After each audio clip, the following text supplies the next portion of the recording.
Buenas, yo soy Kendall Arce, mi número de carnet es C20656 y soy integrante del grupo 2. Buenas tardes, mi nombre es Manuel Alvarado, carnet C20319. Hola, buenos días, mi nombre es José Luis Bolaños y mi carnet es C21233. Yo soy José David Cose Montoya, coordinador del grupo, carnet C22439. Hola, mi nombre es Sabrina Delgado Aguilar y mi carnet es C22532. Mi nombre es Jenny Rodríguez, carnet C26676. Hola, mi nombre es Gabriel Zúñiga Vega y mi carnet es C28741. El origen del capitalismo. Desde hace ya muchos años, el dinero se ha vuelto la herramienta más importante para el ser humano para poder acceder a bienes y servicios de los que se necesitan o se quieren. Desde que la economía evolucionó y se dejó de utilizar el trueque como el mecanismo para adquirir los recursos necesarios o con los que se querían, el dinero se ha vuelto el encargado de movilizar y de permitir a las personas que cuentan con esta herramienta, es decir, que cuentan con el dinero, poder acceder a todo lo que necesitan o deseen, desde alimentos o medicamentos de primera necesidad necesarios para la supervivencia, hasta artefactos de lujo para satisfacer simples vanidades. Es de suma importancia hacer hincapié en que el capitalismo nació como una teoría que, como se narra en el libro estudiado a lo largo del curso Sapiens de Harari, explicaba el funcionamiento de la economía. Al paso de los años, conforme la teoría fue asimilada, aceptada y ya luego utilizada, se convirtió en una doctrina económica. En consecuencia, se expandió el dogma que establece que el crecimiento económico es un bien supremo.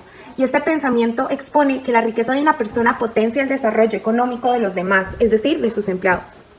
Un momento histórico de gran relevancia para la teoría capitalista es el de la época fundamentalmente comprendida entre los años 1760 y 1830, denominada la Revolución Industrial, por el cambio que tuvo primeramente en varios países europeos y finalmente en el resto del mundo. Este cambio hizo que algunas naciones se volvieran productoras y exportadoras de bienes industrialmente manufacturados y volvió a otras naciones consumidoras de estos bienes, así como suministradoras de materias primas. Podemos definir esta coyuntura histórica como el proceso de crecimiento económico que en las décadas del final del siglo XVIII a mediados del siglo XIX experimentaron países como Gran Bretaña, Alemania, Bélgica y Francia. Hasta entonces existían dos características que no eran conocidas. Una de estas es el aumento de la renta per cápita a magnitudes mayores a cualquier anteriormente conocida en la historia y se convirtió en sostenible. Hannah Arendt define la revolución como el nacimiento de una realidad totalmente distinta, lo cual sucedió en Europa y el resto del mundo, con el estallido de la producción industrial a gran escala y la consolidación de la clase obrera proletaria. A pesar de mantener estructuras de distribución desigual del capital y de una clase dominante, nunca se había masificado de tal manera el trabajo. Sin duda alguna, constituyó un cambio radical con el sistema económico global. A partir de este acontecimiento surgió el capitalismo industrial, el cual es un sistema económico y social que tuvo su desarrollo posterior a la invención de la máquina de vapor. Asimismo, este concepto se caracteriza por métodos de producción en serie y fabricación mecanizada de muchos productos. El sistema capitalista, como lo conocemos hoy en día, nació de la creación del crédito, el cual es uno de los pilares de dicha teoría económica. Asimismo, la oferta y la demanda son las fuerzas de este mercado, y estas operan de la siguiente forma. La oferta es saber cuánta cantidad y a cuánto hay que vender un producto para que estos generen ganancias, mientras que la demanda como tal es la exigencia de un producto en el mercado. Entonces, tomando esto en cuenta, cuando un bien sube su precio, menos personas van a querer adquirirlo y van a buscar un sustituto para este producto. Mientras que cuando un producto baja de precio, más personas van a querer adquirirlo y no van a tener que buscar un sustituto. Entonces, aquí podemos ver un ejemplo de cómo es la interacción en el mercado. De esta forma, el teórico capitalista Keynes explica que la teoría de Keynes plantea que la demanda agregada, es decir, el conjunto de gastos en todos los hogares, empresas y el gobierno de un país, representa el principal motor de la economía. Él consideraba que para sacar a un país de la situación de crisis, la política económica era la clave, y planteaba que los gobiernos debían utilizar mecanismos como la política fiscal para así incentivar y estimular la demanda de la economía. Él decía que el libre mercado, al carecer de mecanismos de autoequilibrio, no conduce un pleno empleo. Por ello, sus seguidores justifican la intervención del Estado utilizando políticas públicas que conduzcan a estabilizar precios y el resultado del pleno empleo. Así como el apoyo a una economía mixta en la que el sector privado lidere, pero también en algunas circunstancias el Estado también pueda llegar a operar. Otros de sus planteamientos eran que los precios responden gradualmente a las variaciones que haya en la oferta y la demanda. Las variaciones de la demanda agregada tienen un valor de impacto a corto plazo en el producto real y el empleo, no en los precios. Destaca el pensamiento keynesiano la creencia en las políticas intervencionistas que logren reducir la amplitud del ciclo económico que plantea uno de los principales y más grandes problemas económicos. De la misma forma, los acervismos capitalistas hacen una diferencia entre la riqueza y el capital. En términos simples, el capital hace alusión a los bienes que se invierten para producir más recursos, mientras que la riqueza es el dinero que sencillamente se gasta.